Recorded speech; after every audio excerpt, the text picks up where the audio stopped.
उत्तराखंड में आने वाले लोकसभा चुनाव को लेकर पक्ष और विपक्ष की क्या है तैयारियां, आपको बता दें। सबसे पहले बात करते हैं आचार संहिता की। दरअसल संगठन से जुड़े सूत्रों के मुताबिक भाजपा के राष्ट्रीय अध्यक्ष जेपी नड्डा इसी माह आखिरी में गढ़वाल और कुमाऊं का दौरा कर सकते हैं। इसी दौरान उनकी सभाएं भी होगी। पार्टी ये मानकर चल रही है कि मार्च के दूसरे हफ्ते तक लोकसभा चुनाव के आदर्श चुनाव आचार संहिता लागू हो सकती है।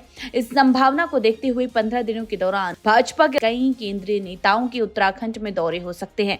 पार्टी के कुछ बड़े सम्मेलन कराने की तैयारियां भी हैं, जिसमें केंद्रीय नेताओं को आमंत्रित किया जा सकता है। अगले 15 से 20 दिन में पार्टी अपने प्रत्याशी घोषित कर सकती है। वहीं राष्ट्रीय परिषद की बैठक में शीर्ष नेताओं का मंत्र लेकर उत्तराखंड के 250 प्रतिनिधि विकसित भारत के लिए मोदी फिर से का नारा बुलंद करने के लिए पार्टी कार्यकर्ताओं को प्रेरित करेंगे।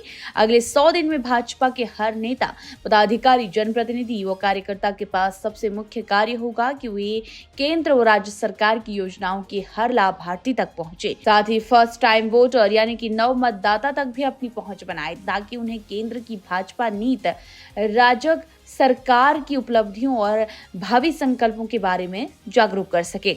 वहीं आपको बता दें, सभी बैठकों और मंत्रणाओं में सभी प्रतिनिधियों को ये नसीहत दी गई है कि वो अगले 100 दिन विपक्ष की तू मैं की तकरार में नहीं फंसेंगे।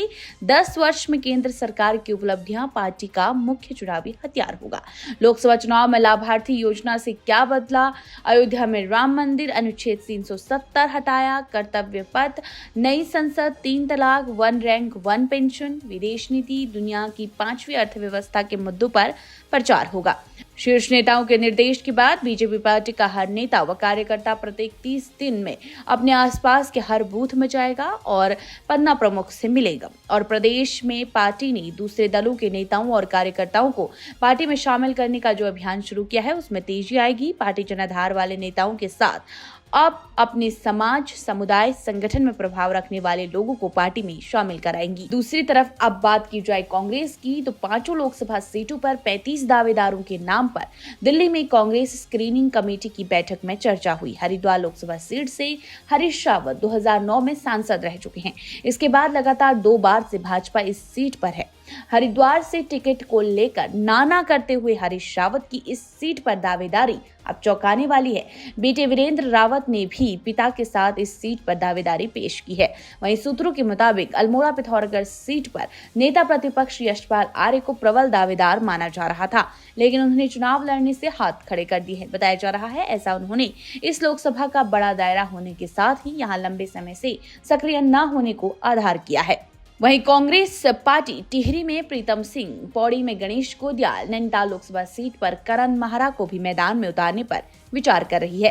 दिल्ली में कांग्रेस स्क्रीनिंग कमेटी की बैठक में भगत चरण दास की अध्यक्षता हुई है, जिसमें प्रदेश प्रभारी कुमारी शैलजा, सदस्य यशोमती ठाकुर, प्रदेश अध्यक्ष करण माहरा और नेता प्रतिपक्ष यशपाल आर्य के बीच 35 दावेदारों पर चर्चा हुई है।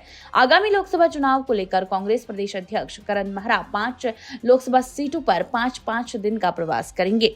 इस दौरान जिला, ब्लॉक और बूथ कमेटियों के साथ बैठक कर चुनावी तैयारियों की फीडबैक लेंगे। कार्यकर्ताओं को बूथ मजबूत करने के निर्देश देंगे।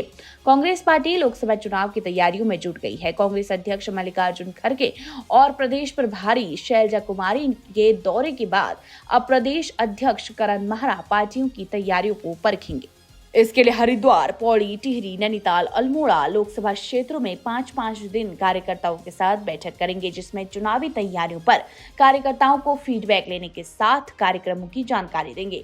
प्रदेश उपाध्यक्ष मथुरा दत्त जोशी ने बताया कि प्रदेश अध्यक्ष का 5 लोकसभा सीटों पर कार्यक्रम तय किया जा रहा है, जिसमें वो प्रत्येक संसदीय क्षेत्र में 5 दिन रहेंगे। चुनाव में जीत के लिए पार्टी का प्रत्येक बूथ को मजबूत करने पर फोकस है, जिसके लिए बूथ स्तर पर अभियान चलाया जा रहा है।